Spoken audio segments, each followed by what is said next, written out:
Kids can be pretty awful, but these tykes take bad girl and bad boy to a whole other level. Check out our top 10 most horrible crimes committed by children.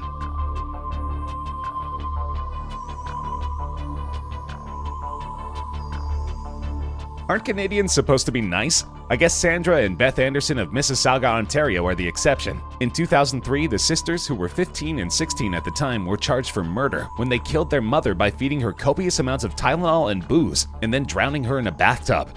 The girls actually got away with it for about a year, until their neighbor came forward with evidence that this wasn't an accidental death, but a previously planned and thoroughly thought out murder. If you listen to the 911 call that they made as a way to stage the incident as accidental, you'll hear the operator telling them to give CPR, but the girls aren't following through. By the time the ambulance arrived, she was dead. Apparently, the two girls were fed up with their mom, who worked 2 jobs and struggled with alcoholism, being unable to give them the expensive things they wanted. Police found out later that their internet search history showed research on how much money you would get if your mom died. They discovered they'd each get $68,000, which they could put toward their wishes like a European vacation, a marijuana farm, and a nice house. After they gave their mom the codeine-spiked beverage, they alerted their peers on social media about the process of the murder, to which one of their twisted friends responded, "Good luck, wear gloves." Most of their friends agreed to keep it a secret, but Beth, the youngest of the two, kept bragging about how she killed her mom at parties and school events. This led to the police approaching one of her friends to wear a wire to record her confessing. The girl spent 4 years in jail before being let off early on parole. They have new names and completely new lives. There was even a movie called Perfect Sisters depicting their story. Let's hope that they're not getting any profits from the ticket sales.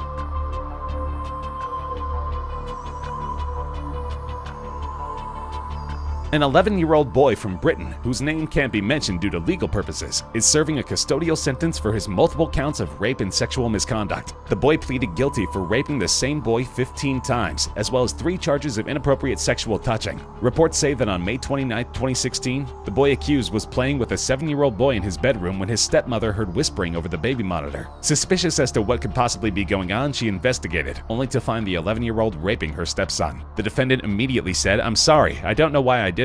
The victim told the police that he had been raped every single time they played together and was told to keep it a secret. The defendant was put on bail, after which he touched a disabled 11-year-old boy over his trousers. When he was accused a second time, the boy again showed remorse and seemed sorry for what he had done. He said that he too was raped as a child and was still working through that. As of right now, he's the youngest sex offender in Britain. You kind of feel sorry for him, but he really needs to pay for his actions.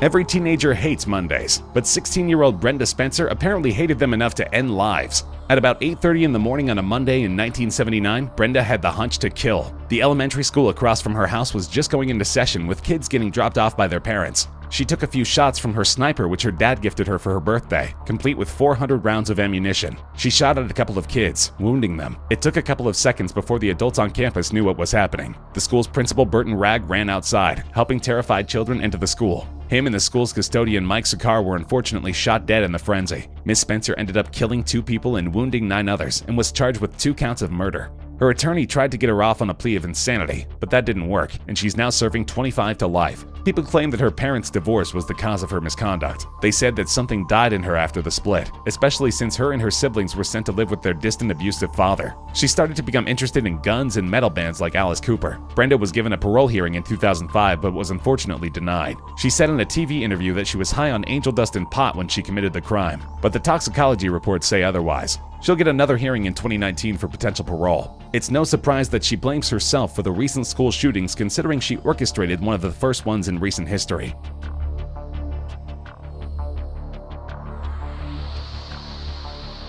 It's a bit of an odd career choice. 4 teenage Xbox players had their goals in sight as becoming professional hackers when they managed to hack into Microsoft, Epic Games, Valve, Zombie Studios, and the US Army. The 4 boys from various parts of the US and Canada managed to connect through their gaming networks online. The team allegedly used SQL injections as well as stolen passwords and usernames. The theft included software related to Microsoft's Xbox One gaming console and the Xbox Live gaming system. They also somehow swiped files containing data for unreleased games like Call of Duty Modern Warfare 3 and Gears of War. What's really crazy though is that they also hacked into the US Army's databases and stole their helicopter pilot training software. The total property stolen is estimated to be between $100 and $200 million. The 4 boys were caught at the border when David Pecora, the Canadian of the bunch, and his dad were taking a trip to the States.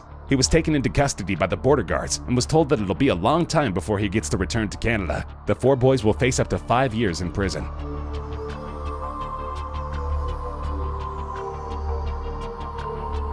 Eric Miller, a chubby, nerdish kid from New York State, was only 13 when he killed 4-year-old Derek Robbie out in the woods. On August 2, 1993, the young defendant was out on his bike when he came across Derek, walking by himself to a nearby summer camp. Eric managed to lure him into the woods, where he tortured and killed him. He dropped 2 large rocks on the 4-year-old's head and then strangled him to death. He then stuck a stick up the child's rear opening in an attempt to bash his heart so it'll stop beating. He then took out a red Kool-Aid drink from Derek's bag and poured it onto his wounds. Eric came home that day totally calm, as if nothing had happened. The police eventually found out though, and on August 16th of the following year, Eric was charged with second-degree murder and sentenced to the maximum term for juveniles at the time, which was 9 years to life. Eric has been given a parole hearing every 2 years, but hasn't been let out since. When asked by the judge why he did it, he said, "Because instead of me being hurt, I was hurting someone else."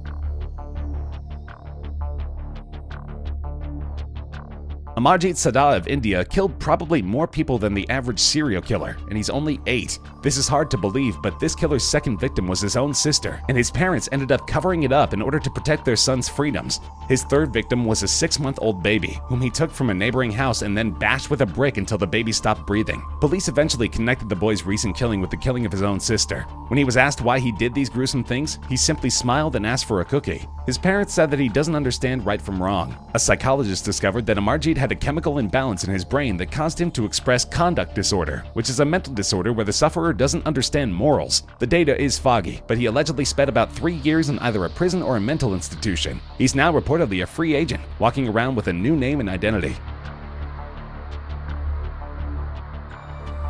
One British teen did the unthinkable. At only 15 years old, Daniel Bartlam killed his own mother in a gruesome horror movie-like display. The whole thing was spurred on by a fight they were having at home. She called him a freak, and then something came over Daniel, and he began to hit his mother with a hammer, bashing in her skull. He then wrapped her in paper, covered her in gasoline, and set her on fire. He initially claimed that an intruder came in and killed his mother, but the police found a written-out soap opera plot on his computer that describes a killer bashing someone in with a hammer and then leaving them on the train tracks to die. It was also discovered that Daniel watched the film Saw just hours before killing his mother. At the hearing, Daniel claimed that there were voices in his head that were telling him to kill, and that he was having visions of doing these things against his will.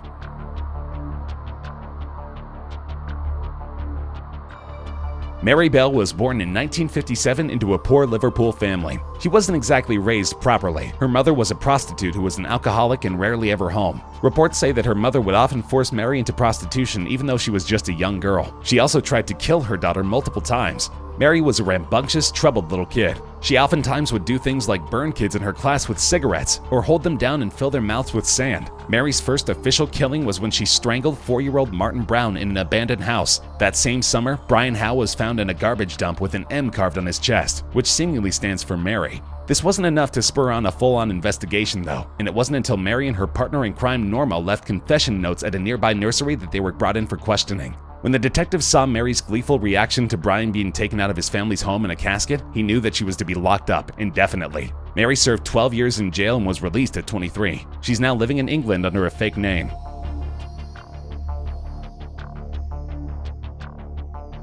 One of the youngest killers in history, a 4-year-old boy from Saudi Arabia allegedly gunned down his father with his dad's own pistol when he found out his parents weren't buying him a PlayStation. The dad was apparently undressing and put the weapon down for a brief moment when the kid picked it up and started firing. Saudi Arabia has dubbed this kid the country's youngest killer. This might be a warning for parents to hold off buying your kids video games, because it could potentially lead to them reenacting that behavior, especially when that game contains violence.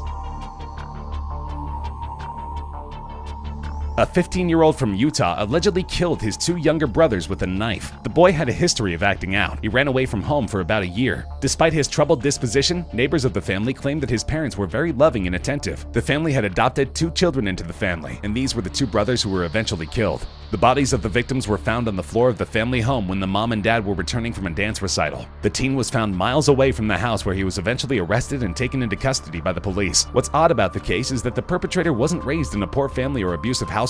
Something inside him just snapped. So there you go, our top 10 child criminals. I can't believe some of these people are out in this world, walking around out there. Spooky.